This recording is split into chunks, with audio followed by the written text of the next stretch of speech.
Good evening. Welcome to the NowThis Presidential Forum. I'm Alejandro Alba. We're here in the East Room of the White House, sitting down with President Biden and 6 guests to dive into the most pressing issues facing young people today: gun violence, the economy, trans rights, abortion access, the criminal legal system, and the climate crisis. Now, the stories shared today will give young voters a deeper understanding of just what is at stake this November and the impact it has on real people across the country. Tonight's conversation is being streamed across all NowThis channels, including YouTube, TikTok, Instagram, Facebook, and Twitter. With that, I'd like to welcome President Biden. Well, thanks for having me. I particularly am happy to be here because this generation that's represented make me incredibly optimistic. I know we're going to talk about a lot of different issues, but the optimism that I have is born out of a long experience of holding public office. You're the single most educated generation in American history, not a joke. You're the single most engaged generation in American history. You're the single most generous generation in American history. And you're also the single most, how can I say it, open and least prejudiced generation in American history. And to think of the subject we're going to be talking about today, they couldn't even be talked about 30 years ago. I mean, literally, many of them would not even be discussed.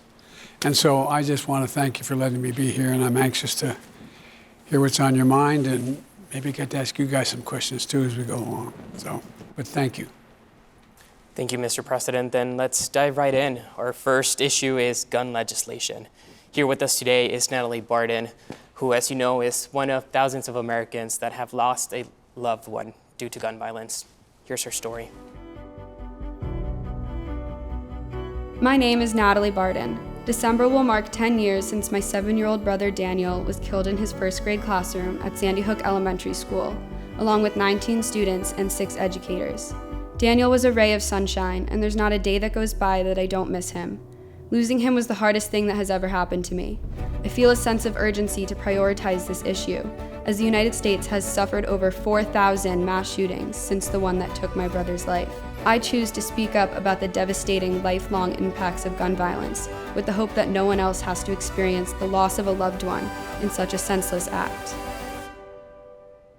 Hello, Mr. President. First of all, thank you so much for being here today and for speaking with us. As you know, my brother Daniel was murdered with an AR-15, which is one of the most commonly used weapons in mass shootings. You have talked a lot about wanting to ban weapons of war. How and most importantly, when do you plan on achieving that? Let me say in full disclosure, I spent a lot of time in the school that this all happened. I met with every single parent who lost someone, and I become friends with their dad, so full disclosure. And I remember her when she was about as big as you saw in the film with her brother. And it was a circumstance that I visit every mass shooting site that has occurred in a number of years, going all the way back to your school. And one of the things that I saw was that, actually 3 things. One, I did get the law changed of banning assault weapons back in 92 or 3. And, but I could only do it for an X number of years. It had to come up for reconsideration. And when it came up for reconsideration in the Bush administration, they did not let it go. They wouldn't support it. And I've been trying to get it changed since then. But here's the deal. One of the things that occurs, there's 2 things I think what happened in your school. One was that was the mom who had all those weapons, his mother. And he had access to them. Right now, folks, if we were not at the White House, we were at a restaurant, and I left the keys in my automobile, and some underage kid came out, stole the automobile, was driving and killed someone, I'd be liable. I'd be civilly liable because I was irresponsible leaving the keys in the car. I think anyone who owns weapons, any weapon, should have to lock them up. If they're legal weapons, lock them up. I haven't shot them in a long time, but I have 2 shotguns. My deceased son had a shotgun. We used to target practice. But the fact of the matter is they're locked in the case. So no one should be able to access those, number one. No, I don't think that the AR, these assault weapons are just that. They're made for one reason, to kill people. As when I was trying to get it passed the first time and got it passed, hunters in Delaware would say, well, I said, how many deer are wearing Kevlar vest? How many folks out there are there? What purpose is to have a gun that a bullet can travel 5 times the speed of an ordinary bullet? So what we did was, this time around, we finally, in first time in 30 years, got gun legislation passed. And the House of Representatives, at my encouragement and their own, passed the assault weapons ban. But the Republicans in the Senate blocked it. We only have 50 votes. We have to get every single Democrat. And we were not able to get it done. But I promise you that this next term, this next 2 years, I'm going to do everything in my power. The American people support doing away with those weapons. And honey, I shouldn't say honey, I remember when you were little, but you know the tragedy that occurred. And what maybe you don't know is, folks, after what happened at her school, the state police asked to meet with me. State police who were doing the investigation. There were about 15 of them, and we went in a room. And some of them started crying. And they said, we need help. And they were talking about they needed mental help. What they saw, this carnage that this young man inflicted on that whole school and on the teachers as well. And so it's just, I find no rational reason why assault weapons should be able to be sold, period. And I promise I'm going to do it. I'm going to go right at it again when they get back in session. Thank you. But your voice matters, by the way. I genuinely mean it. I really do think that a ban on assault weapons should be made a priority because, as you said, they're weapons of war that are not made to kill animals. They're made to kill people. So. And I promise you, I made it a priority from the beginning. But you got to vote. Vote, vote, vote, vote. We need a couple more Democrats in the Senate. And as you mentioned, the legislation that was passed recently this past summer, that was very meaningful as it was the first bipartisan piece of legislation in 30 years. However, it did not address a limit on high-capacity magazines, or it took a small step for background checks. So what pathway has your administration identified that will close that gap so that we are more protected from individuals that want to use guns to harm us? I'm not being facetious when I say this. People voting, showing up to vote. For example, the idea that you could sell, my legislation says there can be no more than 8 bullets in a round, okay? What these guys do in these mass killings, they have magazines, they call them, as I know you know, that can hold up to 100 bullets in it. 100 bullets. That's where these, people just like having an automatic weapon, which is we're not allowed to have, by the way, supposedly. And so it limits the size of the magazines. It limits the ability of any weapon, including pistols. And it limits the use of the sale of an assault weapon, period, across the board. So it does both. And and by the way, for every mass shooting that you read about, like it happened at her school, for every single one of those, there's a mass shooting taking place every day in the neighborhood. You know, you got 4,000 of these things. But and they never get mentioned. People walk into a school, but in tough neighborhoods, there's mass shootings every single day. Every single day. And it's wrong. It's just simply wrong. Thank you. Thank you, Natalie, and thank you, President Biden. We're now going to shift to our next topic, which is economic instability. Now, young people across the country are struggling to break the paycheck-to-paycheck cycle and the burden of student debt. Like many of those seeking college education, Joshika Kumaran fears the enormous debt she has to take on This is her story. My name is Joshika Kumaran, and I'm a junior in college. A college degree matters because in the United States, education is linked to future earnings, and every potential penny could make a difference. My parents were stretched thin and wouldn't be able to contribute anything towards my tuition. Both my parents had lost their jobs, and my brother's brain tumor went from benign to malignant. The burden of my college debt is on me, and that is daunting.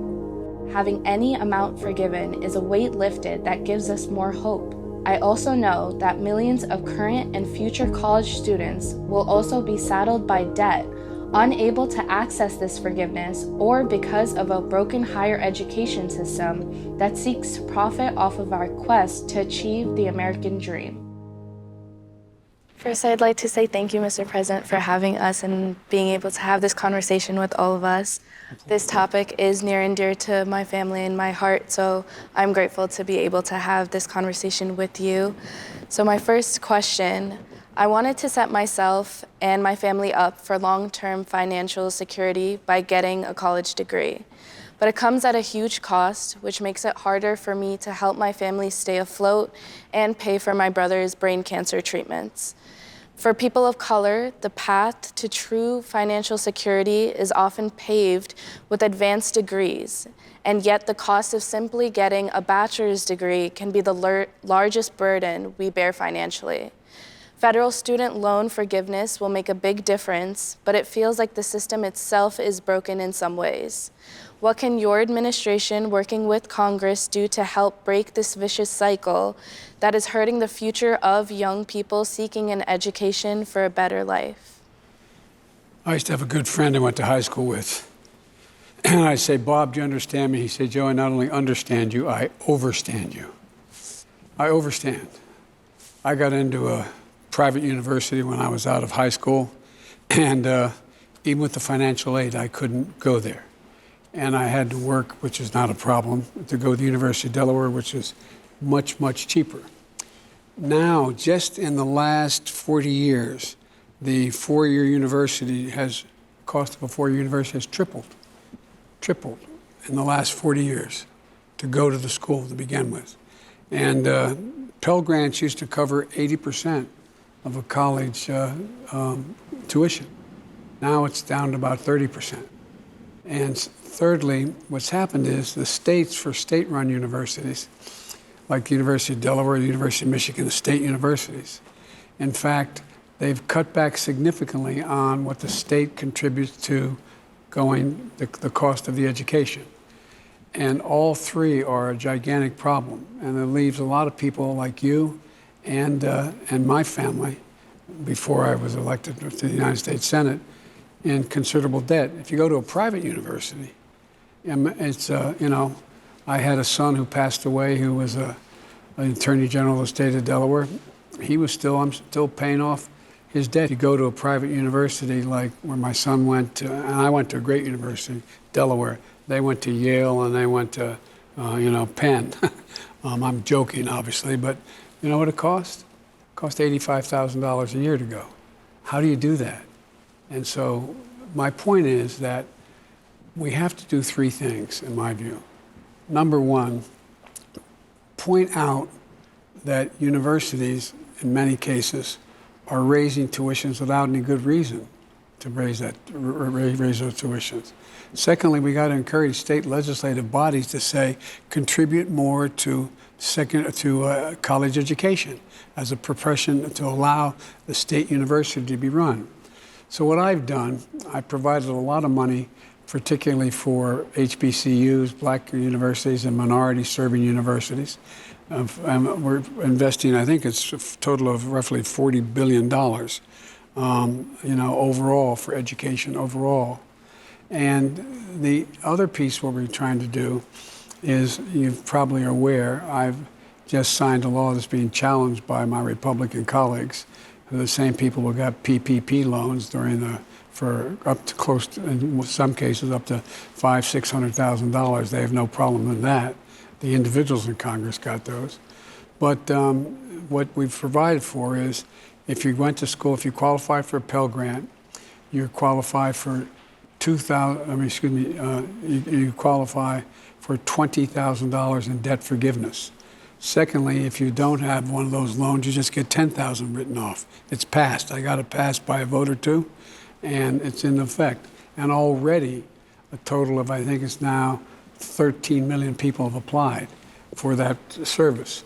And, what I think we should be doing as well is right now there's a payment program that you never have to pay back more than 10% of your disposable income for your college. I think that should be cut to 5%, and I think that should be kept. And I've proposed that, that's passed, and so on. So anyway, there's a lot of things, but the biggest thing we can do also is to help with Pell Grants. And I want to double the Pell Grants, the size of the Pell Grants. So we began to bring this back into some kind of equilibrium again. There's a lot more to say, but I probably already said too much. Thank you, Mr. President. If you want to ask me anything else, please. I do have one other question, but your administration moved to cancel billions of dollars in student loan debt through an executive action. Those of us who do receive this relief fear that another administration could reverse the cancellation and resaddle us with the same debt. What does a sustainable solution look like that can't be reversed with a new administration? Well, hopefully there's not going to be a new administration. It's going to change it in the next 6 years. It's about making it clear. Look, they talk about the cost of this. Well, at the same time, the people are criticizing the cost of this were the same people who voted for a $2 trillion tax cut for the very wealthy in corporate America. We did a couple things to pay for this. One, I was able to cut the federal debt my first year by $350 billion. This year, the federal debt is going to be cut in the fiscal year by $1 trillion. And when we passed the Inflation Reduction Act, which allows Medicare to negotiate drug prices so they're fair, we pay the highest drug prices of any country in the world, any major country, that's going to create a $30 billion cut over the next 10 years. And so, $300 billion. And so the point is we can afford this. We can afford this. And one of the things we did in order to pay for a lot of these things is we thought it's about time that some of the super wealthy corporations began to pay a fair share. For example, in the year 2020, the year I got elected, the fact is that there were 54, I believe, maybe 53 of the Fortune 500 companies that made $40 billion, paid zero in federal taxes. Now I got it passed by a single vote, they're going to pay 15%. And that's raising the money to be able to pay for things that are needed. And think about it. What's the single most consequential thing we could do in America dealing with America's progress in the future? Education. And does anybody think if we were sitting down like we did at the beginning of the last century and deciding how we're going to move America along to be the most progressive nation in the world, we were the only nation that had 12 years of free education. Well, does anybody think 12 years is enough in the second quarter of the 21st century? Not a joke. I don't think we'd ever think that was enough. So at a minimum, we should be making sure that we have access, and I think free and reduced access to community college and early education at 3 years of age. I pushed it, I haven't gotten it passed yet. But so there's a lot of things we can do to increase the prospects of being able to have a better educated public, where you're not indebted and have sort of a weight around your neck for a long, long time. Joshika, thank you so much for your questions. We're going to move on now to trans rights. There have been many anti-LGBTQ+ bills introduced and enacted, outlawing things like gender-affirming healthcare and banning kids from playing sports. To go deeper into this issue, here with us today is Mulvaney, who's welcomed us into her life by, showing on social media her Girlhood series. Let's take a look. My name is Mulvaney. I am a trans woman, and I am documenting my transition publicly on TikTok for the world to see. When people started watching and the numbers kept getting higher, I realized quickly how public my transition would be. Of course, I knew that there would be backlash and negativity. I try to not let the internet's words hurt me or my spirit. But do you know what does hurt? Seeing people in power and authority figures creating laws and bills that are actively trying to harm us trans humans, especially trans children. Our lives have become political talking points. Lawmakers in many states want to exclude us from participating in sports or getting proper health care. Some folks want to decide where we can use the bathroom. No one should have fear living in a state that they call home while being true to themselves. No one should have their lives put in danger because of who they are inside. That's why I'm sharing my story with the world. I'm using my platform to stand up for my community and for any of the little Dylans that deserve a clear path to their true identity. Mr. President, this is my 221st day of publicly transitioning. God love you. Thank you. I am extremely privileged to live in a state that allows me access to the resources I need, and that decision is just between me and my doctors.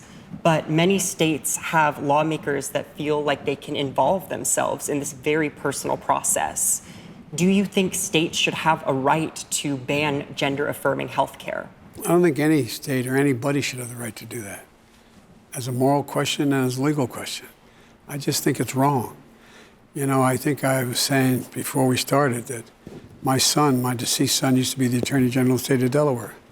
He passed the broadest piece of legislation that he, as Attorney General, was able to convince the legislature and the governor to sign that dealt with all gender-affirming capability. I mean, there's a lot of, you know, sometimes they try to block you from being able to access certain medicines, being able to access certain procedures, and so on. None of that should be available. I mean, you know, no state should be able to do that, in my view. So I feel very, very strongly that that you should have every single solitary right, including use of your gender identity bathrooms in public. Thank you. Thank you. And it feels like Republicans have turned trans and non-binary people into this thing to blame society's downfall on in some ways. And this narrative is not only dangerous to our mental health, but also our physical safety. And particularly trans women of color are being murdered at an alarming rate. More than any other group of people. Thank you. How can Democratic leaders be more effective in advocating for us trans people and our families and our lives and our opportunities? I'm not being facetious when I say this, being seen with people like you. No, I mean it. I genuinely mean it. People fear what they don't know. They fear what they don't know. And when people realize, individuals realize, oh, this is what they're telling me to be frightened of, this is the problem, I mean, people change their minds. People just don't know enough to know. And it's not because of intellectual incapability, it's just lack of exposure. And I think that it's really important that we continue to speak out about the basic fundamental rights of all human beings. And the idea that what's going on, you know, in some states, I won't get into the politics of it, but in some states, it's outrageous, and I think it's immoral. The trans part's not immoral. What they're trying to do to trans persons is immoral. Thank you. And do you have any messages to the families of trans folks that are seeking, you know, options for their children, but are struggling to find resources? Do you have a message to those parents? Yeah, I do. This is blood of your blood, bone of your bone. And it is, again, speaking to my son, when he spent a year in Iraq, and he was a decorated soldier. He volunteered to go. He had to give up the Attorney General's job and then came back to it.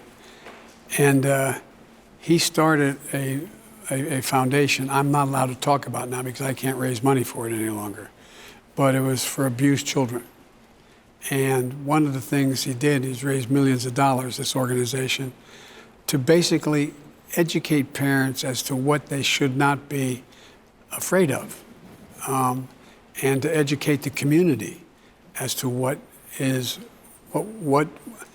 just pure hyperbole. And so I just think it's a matter of leaders speaking out and and sane. As I told you, I mentioned a young woman who used to be in his staff, used to be in my staff, who is now a state senator. And she's trans, and she's a state senator in the state of Delaware, in an area that was historically very conservative, the part of Delaware. And she's running unopposed this time. So things are changing. Things are changing, but it's a matter of us acknowledging that there's nothing to be, just because it's different, there's nothing to be fearful about. Thank you for your questions, Dylan, and for using your platform to empower others. Mr. President, we're now going to go into abortion access. The overturning of Roe versus Wade has many concerned that millions of people's health and overall well-being is now at risk. I'd like for you to meet Dr. Danielle Mathisen. The SCOTUS decision not only impacted her career, but also her personal life. This is her story. My name is Dr. Danielle Mathisen, and I'm from Fort Worth, Texas. As an OB-GYN, my job is to help women in every medical aspect of their lives. However, my schooling in Texas prevented me from receiving the proper training and education in family planning counseling or procedures due to the state's negative stance on the topic. Now, medical students studying under these restrictions will have to resort to filling in these gaps on their own. My colleagues and I needed to create an off-campus after-hours club that allowed us to study the curriculum that wasn't offered to us. There's already a shortage of OB-GYNs, and with the recent overturning of Roe v. Wade, thousands of people will not have access to the necessary care they need because there will be even fewer trained medical professionals where they live. An innumerable number of lives will be at stake. Everybody deserves access to healthcare. Hi, sir. Thank you so much for having me and for speaking about a topic that is so polarizing, and doing so publicly truly means a lot to the OB-GYN community and anybody who's affected by abortion care. So thank you for having me. You announced earlier that the first piece of legislation you'll send to Congress after the midterm elections will be a bill codifying Roe. What is your plan to protect abortion rights over the next 2 years if Democrats aren't able to increase the majority in Congress?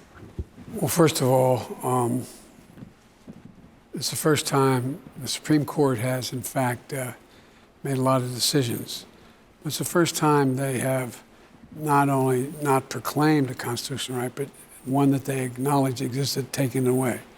And it goes beyond potentially the right to choose. What I have done is by executive order, what I'm able, I don't know the votes, but by executive order, what I've been able to do so far.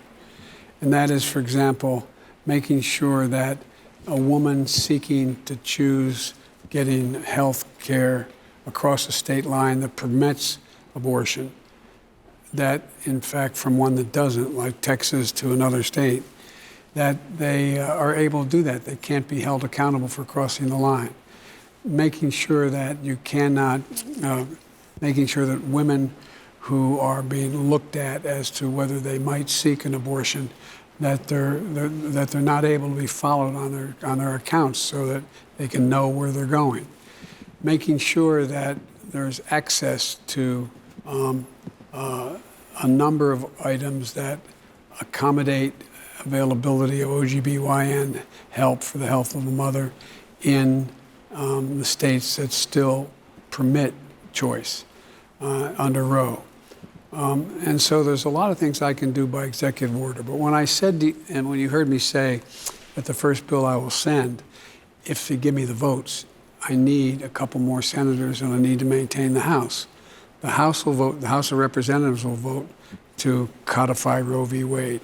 Because, you know, senators have on the Republican side made it clear the first thing they want to do, Senator Lindsey Graham of South Carolina, wants to federally pass a law that they'd expect the president to sign that would in fact outlaw the right to choose, and in most cases, no matter whether it's incest, the pregnancy consequence of incest, or rape, or any criminal act. And he wants to codify that so that you can't have these choice in any state. I think if I have a few more votes, I'm going to be able to do that and get the Democratic Congress to pass this, and I will sign it. But if they somehow, we don't do that, and the Republicans succeed in blocking abortion in every state by passing a federal ban on it, then I'm going to veto it. It's not going to happen as long as I'm president. Duly noted, sir. I really appreciate that support. Pregnancy itself can be a very dangerous and life-threatening condition, and there are countless ways a pregnant person can experience these. But in a state like where I'm from, doctors are often asked to wait for their legal counsel to allow them to perform life-saving abortions, even in the case of medical emergency, stripping that decision away from the medical professionals and putting it into the hand of lawyers. So my question for you is, apart from codifying Roe, is there more that can be done to protect our ability as providers to have the final say in what we think is best for our patients? It's being contested in the courts, but I've passed an executive order saying that you can't do that, where the health of the mother is in question. Whether, for example, you know, some pregnancies are not able to be terminated where the parent wants to keep the child. It is too dangerous to go and ends up with a miscarriage.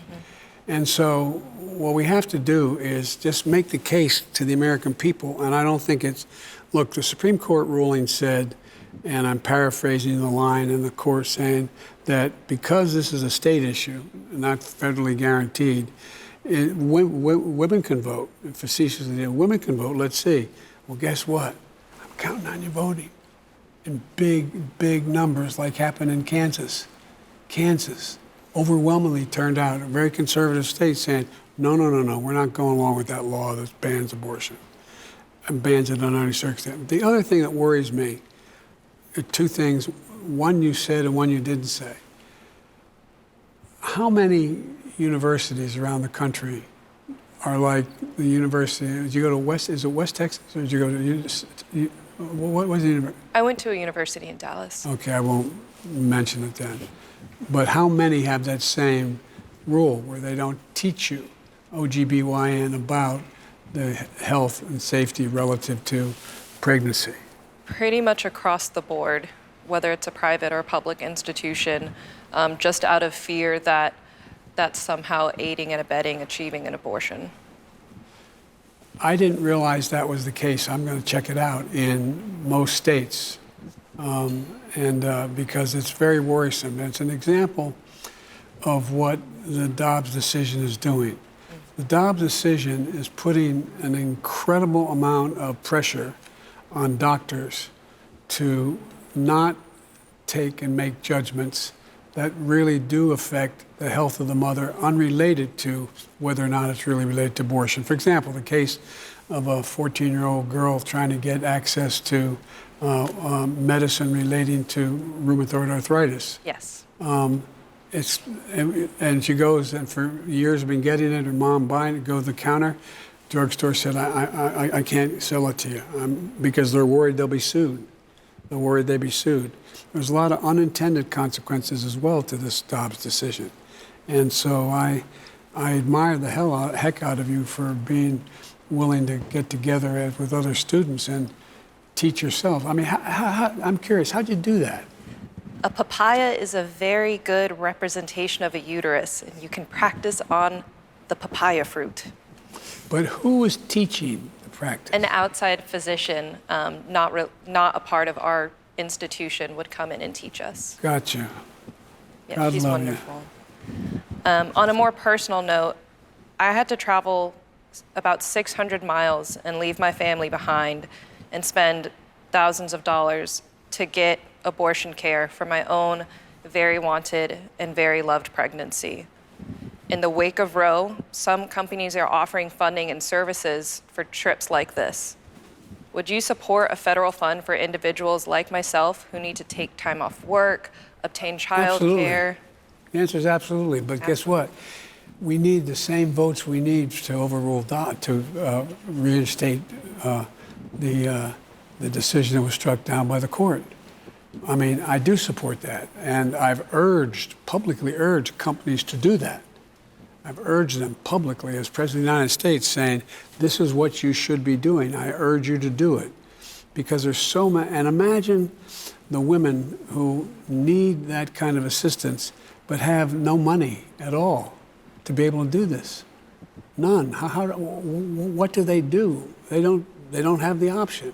Our success relative to the rest of the world in terms of the number of mothers who die in pregnancy is so high, especially among the poor in our country. Anyway. It's very disproportionately affected based on your socioeconomic status, and I appreciate you highlighting that fact, sir. Thank you. Well, we're going to turn our focus now to the criminal legal reform. The United States is the world's leader in incarceration with over 2 million people in prisons and jails, which comes at a huge cost.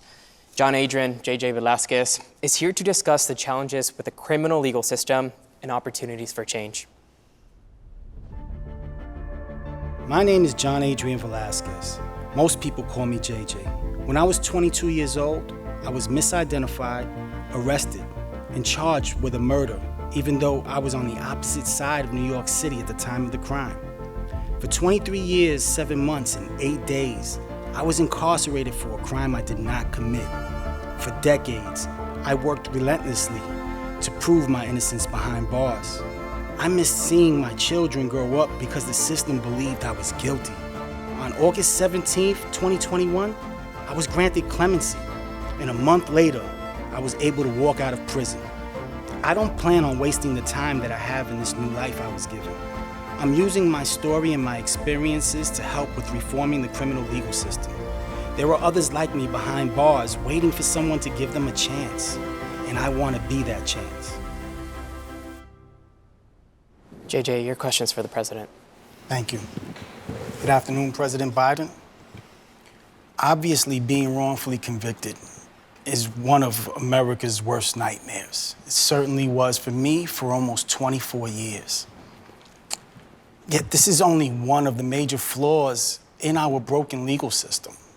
Fortunately for me, I was able to be released through executive clemency. And it was based on huge community support and the work that I was doing in the development of Voices from Within, which is a movement that we created to help incarcerated people redefine what it means to pay a debt to society. Essentially, clemency is an act of grace that is often rewarded, or actually not often rewarded, to people who demonstrate extraordinary change in their personal development. And they also are able to prove that they are ready to become assets to their community upon their return to society. My question is, how can we create clear, uniform standards for clemency so that incarcerated people are motivated to change and know what they need to accomplish to show that they're ready to return to their families and communities? First of all, on behalf of all society, I apologize for it. 23 years. My God. I got stopped when I was a young senator trying to see Nelson Mandela in South Africa. Afterwards, he heard when he got released, and he came to see me in Washington. And he walked up to me and said, "Thank you." And I looked at him, I said, "How can you not hate?" He was then president of the country. "How can you not hate?" He said the most incredible thing to me. He said, "The jailers were just doing their job, just doing what they were paid to do." And as I left, they said, "Good luck, Nelson." I can imagine you not having such. Anyway, I admire the hell out of you. Thank you. Number one. Number two, I know you can't set a standard for clemency. You can't write a law saying, under these circumstances, the chief executive has the authority to grant clemency like the governor did for you, or that I've just done for everyone who's ever been convicted of the possession of marijuana and or smoking marijuana. I can only do it in the federal prisons, for example. So I've changed the lives of thousands of people because you know as well as I do, unless you're able to achieve the status you've achieved, even after you're released, what do you do? You still go around with this stigma. In many cases, you can't apply for housing, you can't get rid of it, you can't so on. And so what I've done, and I've had the Justice Department and the Department of Labor do, is go in and take a look at while someone's in prison. For example, did you have access to education in prison? Yes, I did. Yeah. Every single prison, many prisons don't have any access. You're absolutely correct. Every single one should have access to teaching a trade and or educating or getting a degree. And when you are released from prison after serving your time, even those people are totally guilty. Right now, they're in the past, they've been given $25 and a bus ticket. They end up under the same bridge that caused them to be arrested in the first place. So anybody, this is what we're doing federally, anybody who has committed a crime should have access to education in prison. If they're in there for a drug offense, they should have drug treatment, and that should not be, if that's the only crime, it should be mandatory drug treatment, not prison. We should also be in a situation where anyone who is released from prison has access to Pell Grants, to education, to public housing, to all the things that are out there that are available to everybody else. Because what's the thing we want to do? Give people a second chance. And you're providing society with a second chance. It's not like because you didn't do anything in the first place. Mm-hmm. But the point is, it should be written into the law, which we're doing in the Justice Department as well as the Department of Labor, that people have access to education, access to opportunity, and access to everything that's available for any other citizen, if you've done your time. And otherwise, and I point out to people who come after me for saying that, is I say, look, what do you want? You want a safer community? Or do you want to release someone who already was in there because they had a bad background and environment and they probably didn't have this access? What do you want to condemn them for the rest of their lives and make sure that society is damaged as a consequence? So it not only makes sense for the individual being released from prison, it makes sense for society. And lastly, I don't think for most nonviolent crimes there should be long prison sentences. I don't think it should be a circumstance where you're denied the opportunity to make up for, and so probation should be a much broader application for nonviolent crimes in most cases. There's some nonviolent crimes that are horrendous. But so the whole idea is, how do we reduce violence and crime in America, and at the same time do it in a way that is also fair to giving people a second chance? You asking me that question? Yeah, sure. That's what I've done. But tell me what you think. I mean, what do you think we should be doing? I think that you're onto something, but I feel for you because of the politics that you have to deal with and the platitudes that you get from either other Democrats or Republicans. The reality is higher education is a very qualified tool to help bring down recidivism, which is the act of reoffending and coming back to jail, which means that somebody else is going to get hurt in society when these people are released. The system is not really designed. I'm talking about from lived experience, an innocent person who went into prison. The system is not designed to rehabilitate. And what I've learned from my time in prison is that there are a lot of good people who made bad choices when they were too young to really understand the scope of what life consists of, right? And over time, I'm talking about what I've seen generally for 10 years. When a person does at least 10 years, there is a drastic change in that individual. Yet parole, yet judges, prosecutors, and anybody else involved in the process of a person being released, because parole commissions reach out to prosecutors to get letters, they're boilerplate letters that are denying individuals their release, their opportunity to return home without even having an opportunity to see what kind of changes did this individual make. The reality is, beyond just higher education, there needs to be more positive programs both in prison and outside of prison. And you're right, people have to be able to secure employment and housing.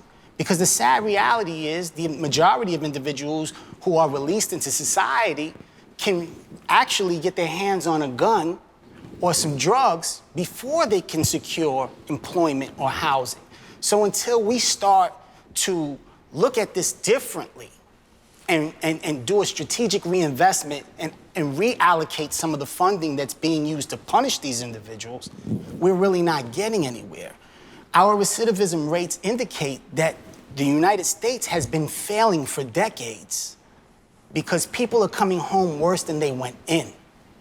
And a lot of the programs that individuals are supposed to get in order to become better citizens upon their return, they're getting in their last 2 years. Individuals that may have a situation of addiction, that should be addressed the minute you come through the door. Absolutely. You, in New York State, you are not eligible for that program until you are within 2 years of your release. So if I have a 25-year to life bid, my addiction is not being addressed until 23 years. And throughout that time, if I was to get high, I would be punished. Sometimes we need to really look at this whole thing, and the reason why I'm here is not really to ask you questions, it's to offer you my support. It's to tell you that I have experience and I know people who have a lot of experience, and we're willing to share that experience with you so that you can save this country. Everything you just said, I've already done federally. Federally. Mm-hmm. Everything. And here's the deal. One of the reasons I'm against capital punishment is, we have confirmed there's at least 195 cases since 1972 that the person who was convicted and about to be put to death was innocent. Flat innocent, never committed the crime. Like in your case, you never committed the crime.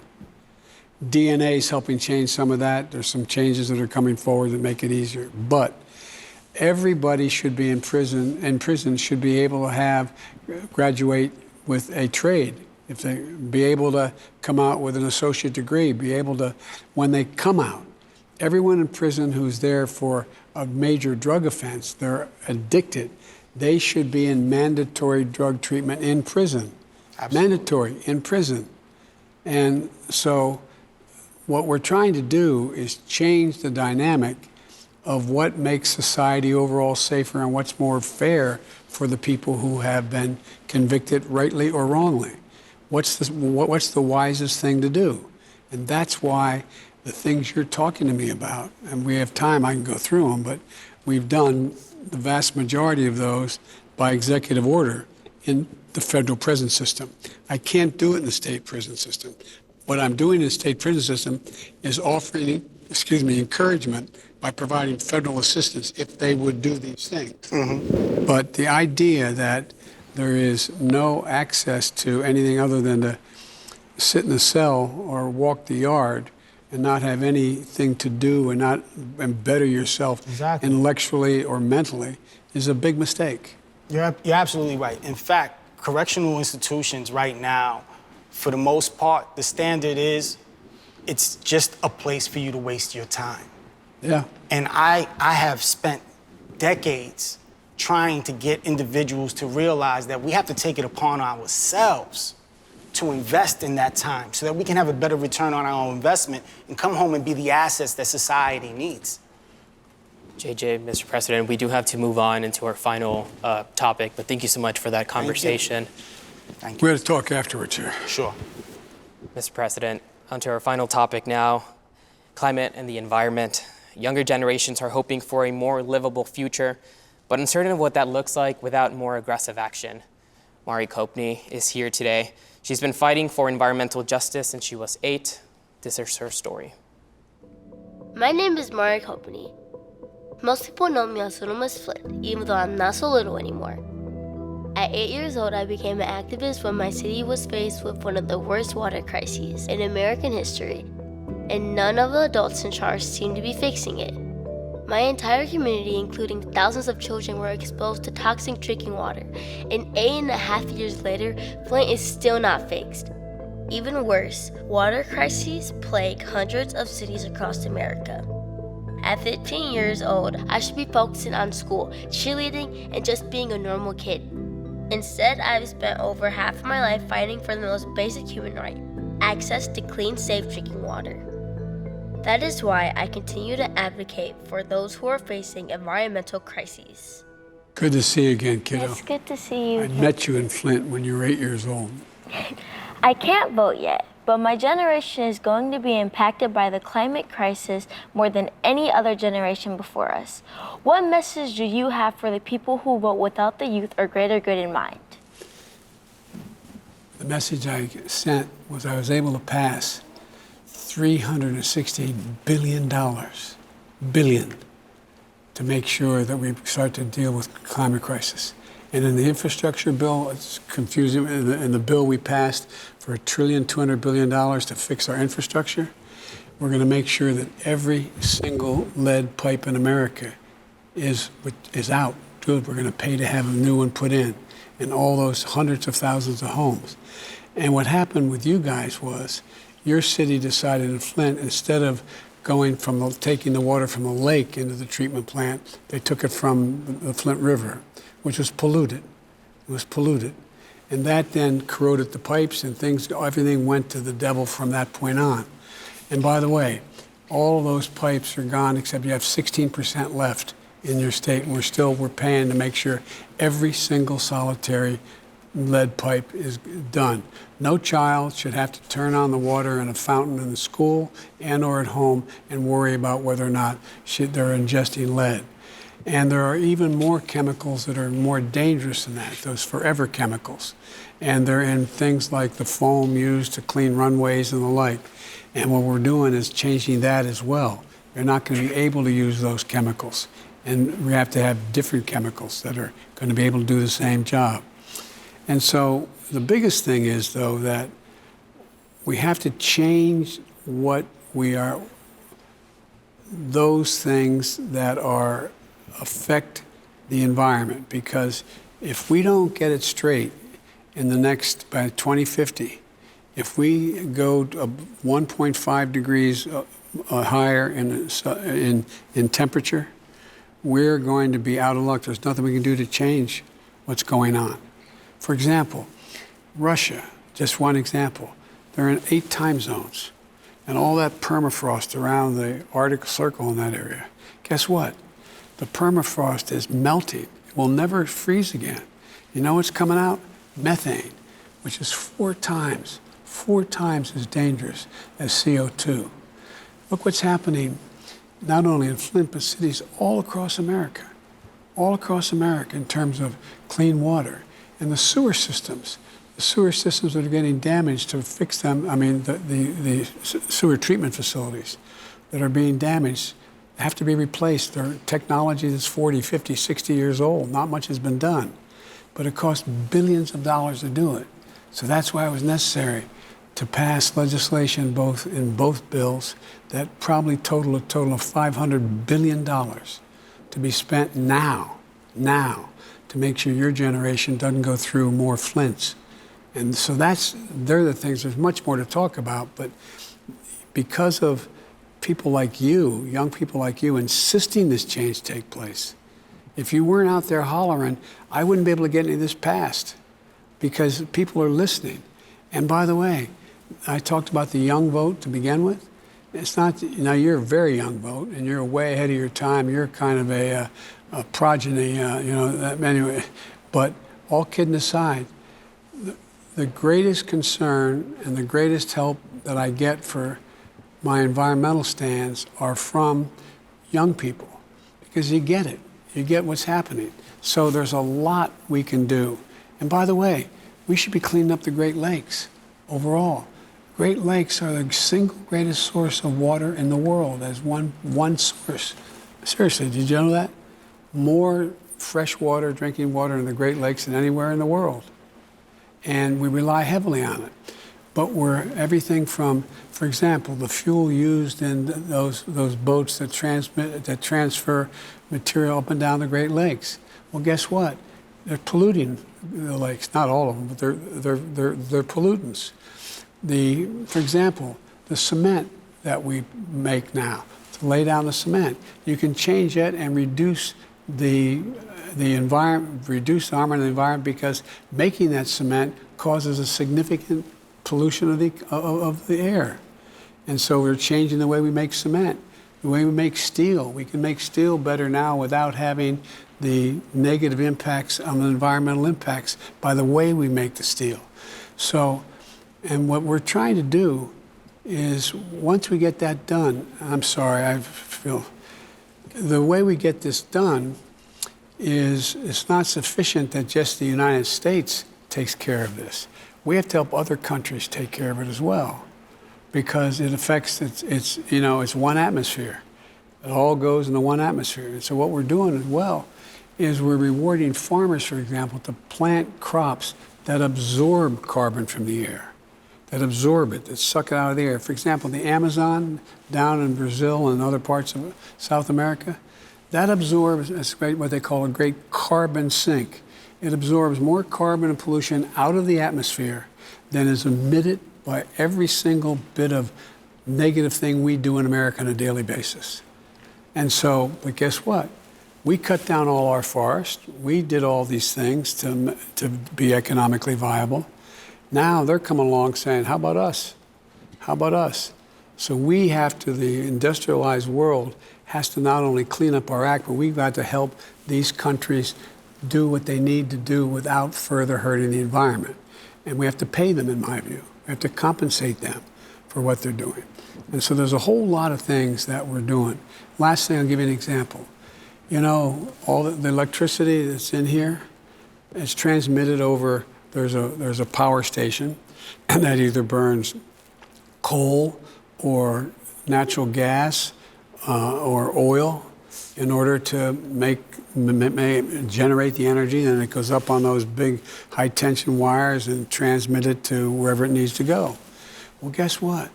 Because of the research we did starting in the administration, the last one I served in, the Obama administration, the last one didn't do much, didn't do anything actually. What happened was that we made sure that we invested in how you can make solar cheaper and make sure that wind energy is a lot cheaper. And so, but what happened was, I found out that people, even though we were able to do it much cheaper than putting coal in the fireplace to generate the energy, to generate the electricity, it's a lot cheaper now to use wind and solar than it is to use oil or coal. But what happened was, you gotta be able to make sure you transmit it over those lines to get it places. But no one, not in my neighborhood, no one wants a new high tension stand going up in their neighborhood. Or they don't want windmills that they can see. And President Trump was wrong. Windmills don't cause cancer. But here, I'll give you an example. I was in Ohio, and they have an experimental place that's federal. You know, the blade of a windmill, you know, there's 3 blades in a windmill. They now make them 104 yards long, longer than a football field, longer than a football, and they generate enormous power. So what I've done is I've said, you can't dig an oil well in certain parts off our shores in the Atlantic or in the Gulf, but you can put up these windmills. And I was up in New England where the last major coal-fired plant, they use coal to generate electricity. And guess what? They want to go to wind or to solar energy, and they want to do it. But what we're doing is, okay, we're going to transfer what you're doing here, and you're going to use wind or solar, and we're going to use the same high tension wires to transmit the energy. And so we're going to be able to clean the environment significantly. And one last thing, battery technology. One of the things you're not going to be driving a gas-powered automobile. You're going to be driving a automobile that is an electric automobile. And that's because we had in the backyard out here of the White House, we had all the 3 manufacturers come, the 3 major American manufacturers, and they all committed they're going to go electric by 2035. That's going to reduce exponentially the impact on the environment. So there's a lot of progress being made because folks like you hollered when you were 8 years old, and now you're 29, I know, but I'm joking. But now you're getting up there.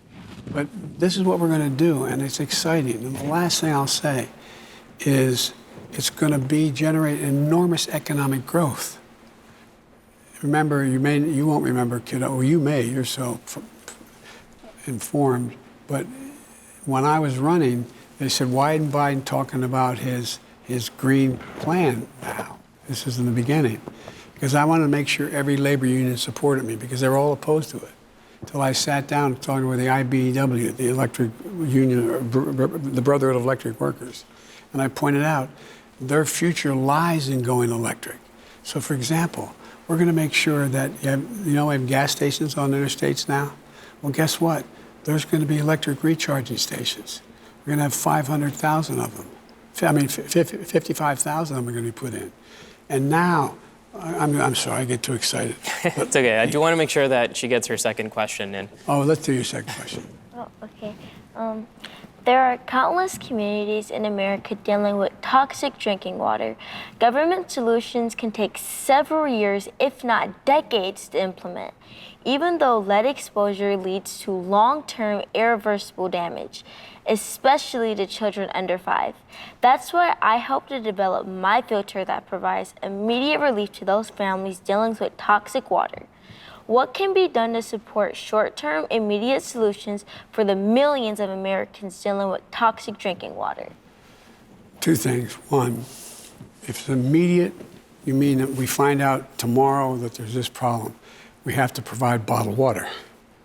That's a start. I mean, not because you can't fix these pipes that go all the way back to the water station and go to toxic rivers, et cetera, immediately.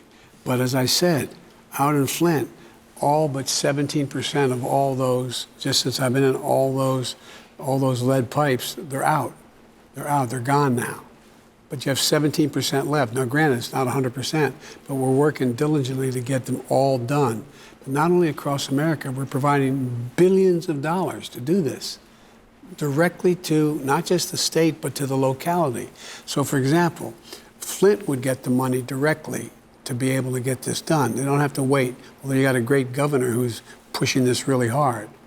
Anyway, there are certain things that take time to change, and because it's the physical requirement of having to dig things up and put something new down.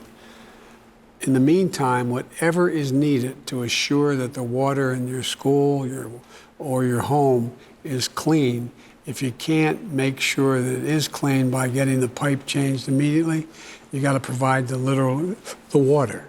You got to provide bottled water. Thank you so much, Mari, for your questions and for advocating for a better future. Now, before we wrap up, I would like to take this moment to thank all our 6 guests for being here, your questions, and for continuing these conversations on your platforms. And thank you, Mr. President, for welcoming us into the White House and taking the time to have the conversation around these issues that are top of mind for many young voters. Any final words? Every issue you've raised here is of enormous consequence, enormous consequence. As I said, this is the United States of America. If we don't lead in every one of these areas, every one of them, we're not going to be what the rest of the world expects of us. As much as it sounds sort of bragging about America, the rest of the world looks to us. We have the largest economy in the world. We have the most diverse population and a democracy in the world. And it's critical that we are able to do what we need to do, not only to make life better here, everything from transgender to the prison system to the environment to education to access to health care. It's not only critical that we do it for us, but the rest of the world's looking at us and saying, if we can do it, the United States as big as we are and as consequential as we are, then we can make it happen around the world. And that's my goal. My goal is when I leave this job, people say, he kept his word to say he did what he said he would do. And each of the areas you've all raised, prison reform, transgender, making sure we eliminate assault weapons, among other things in terms of a danger, making sure the environment's clean, making sure education is affordable, and making sure that docs have all the training they need to deal with all the health issues relating to women. Thank you, Mr. President. And thank you to everyone watching online. We hope that everything you heard tonight encourages you to make your mark this November 8th by casting your vote for the future you want to see. Have a good night. Vote, vote, vote.